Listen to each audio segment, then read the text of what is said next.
દાહોદમાં વરસાદી માહોલ જામ્યો છે। દાહોદમાં વરસાદી માહોલ સતત 2 દિવસથી વરસાદ વરસી રહ્યો છે। વરસાદી માહોલ વચ્ચે વહેલી સવારથી જ ધુમ્મસભર્યું વાતાવરણ સર્જાયું છે। ધુમ્મસના કારણે વિઝિબિલિટી ડાઉન થઈ હતી। વહેલી સવારથી અનેક સ્થળોએ ધુમ્મસભર્યું વાતાવરણ સર્જાયું, જેમાં ધુમ્મસની ચાદર પથરાઈ હોય તેવા દ્રશ્યો જોવા મળ્યા। ધુમ્મસના કારણે અંધારાપટ છવાયું હોય તેવા દ્રશ્યો સામે આવ્યા છે। ધુમ્મસના કારણે વિઝિબિલિટી ડાઉન થઈ હતી, જેના કારણે વાહન ચાલકો પણ અટવાયા હતા।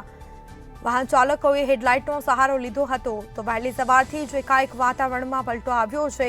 ધુમ્મસભર્યું વાતાવરણ જોવા મળ્યું છે, જાણે ધુમ્મસની ચાદર પથરાઈ હોય તેવા દ્રશ્યો પણ જોવા મળ્યા છે। ધુમ્મસના કારણે અંધારપટ છવાયું હોય તેવું સામે આવ્યું। તો સતત 2 દિવસથી વરસાદ વરસી રહ્યો છે। દાહોદના દેવગઢ પારિયામાં 2 દિવસથી વરસાદી માહોલ જામ્યો છે। તો વહેલી સવારથી જ વરસાદી માહોલ જોવા મળ્યો, જેમાં ધુમ્મસની ચાદર પથરાઈ હોય તેવા દ્રશ્યો જોવા મળ્યા છે। ધુમ્મસભર્યું વાતાવરણ જોવા મળ્યું છે। ધુમ્મસના કારણે અંધારપટ છવાયું છે। આ સીધા દ્રશ્યો સામે આવ્યા છે। ધુમ્મસના કારણે વિઝિબિલિટીમાં ઘટાડો નોંધાયો હતો, જેના કારણે વાહન ચાલકો પણ મુશ્કેલીમાં મુકાયા હતા। તો એકાએક વાતાવરણમાં પલટો આવ્યો છે। તો દાહોદના દેવગઢ બારિયામાં 2 દિવસથી વરસાદી માહોલ જામ્યો છે। તો વધુ વિગતો સાથે સંવાદદાતા રાહુલ મહેતા ફોનલાઈન પર જોડાઈ ગયા છે। જી, દાહોદના દેવગઢ બારિયામાં 2 દિવસથી સતત વરસાદી માહોલ જામ્યો છે અને વહેલી સવારે પણ એકાએક વાતાવરણમાં પલટો આવ્યો છે, શું વિગતો? જી, 2 દિવસથી સતત વરસાદ વરસી રહ્યો છે। વરસાદી માહોલ છવાયો છે। હાલમાં જે રાત્રિના સમયે અવિરત વરસાદ પડી રહ્યો હતો, ત્યારે વહેલી સવારે જે ગાઢ ધુમ્મસ છવાઈ ગયો હતો અને ગાઢ ધુમ્મસના કારણે આહલાદક વાતાવરણ જોવા મળ્યું હતું। આહલાદક વાતાવરણના દ્રશ્યો જોવા મળ્યા હતા। હાલ જે અંધારપટ છવાયું હોય તેવું જોવાઈ રહ્યું છે। બિલકુલ, તમામ જાણકારી આપવા બદલ આપનો આભાર। તો આ સાથે ધુમ્મસભર્યું વાતાવરણ સર્જાયું હતું, અંધારપટ છવાયું હતું ધુમ્મસના કારણે। બીજી તરફ વાહન ચાલકો પણ મુશ્કેલીમાં મુકાયા હતા। વિઝિબિલિટી ડાઉન જોવા મળી હતી, જેમાં દાહોદના દેવગઢ બારિયામાં 2 દિવસથી વરસાદી માહોલ છવાયો છે। ધુમ્મસભર્યું વાતાવરણ સાથે વિઝિબિલિટીમાં ઘટાડો નોંધાયો હતો। અનેક વિસ્તારોમાં અંધારપટ છવાયું હતું ધુમ્મસના કારણે। તો સતત 2 દિવસથી વરસાદ વરસી રહ્યો છે। બીજી તરફ વરસાદી માહોલ વચ્ચે વાતાવરણમાં ઠંડક પ્રસરી છે। બીજી તરફ ખેડૂતો પણ ક્યાંક ને ક્યાંક હેરાન પરેશાન જોવા મળ્યા છે। ખેડૂતોના પાકને નુકસાન થવાની ભીતિ સેવાઈ રહી છે।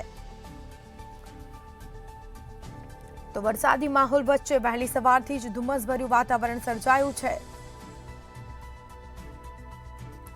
તો વરસાદના કારણે ધુમ્મસભર્યું વાતાવરણ જોવા મળ્યું।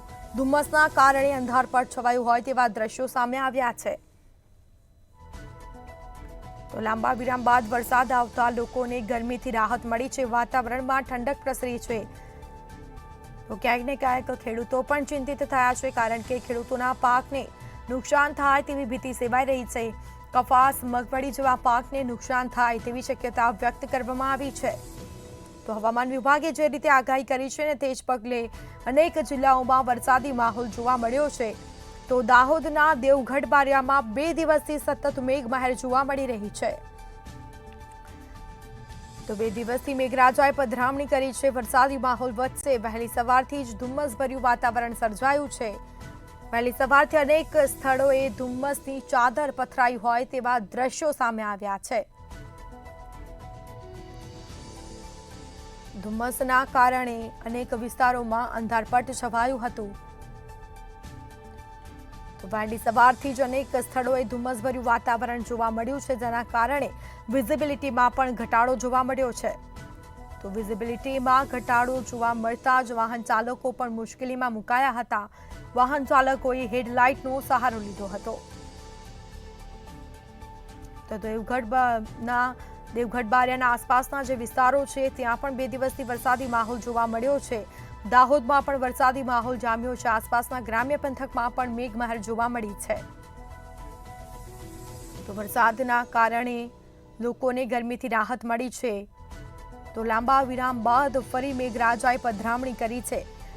ક્યાંક ને ક્યાંક ખેડૂતો પણ ચિંતિત થયા છે, કારણ કે ખેડૂતોના પાકને નુકસાન થાય તેવી ભીતિ સેવાઈ રહી છે। વહેલી સવારથી જ અનેક સ્થળોએ ધુમ્મસભર્યું વાતાવરણ સર્જાયું હતું। આ સાથે હવામાન વિભાગે જે રીતે આગાહી કરી છે તે જ પગલે ગ્રામ્ય પંથકમાં તેમજ શહેરી વિસ્તારમાં વરસાદી માહોલ જોવા મળ્યો છે.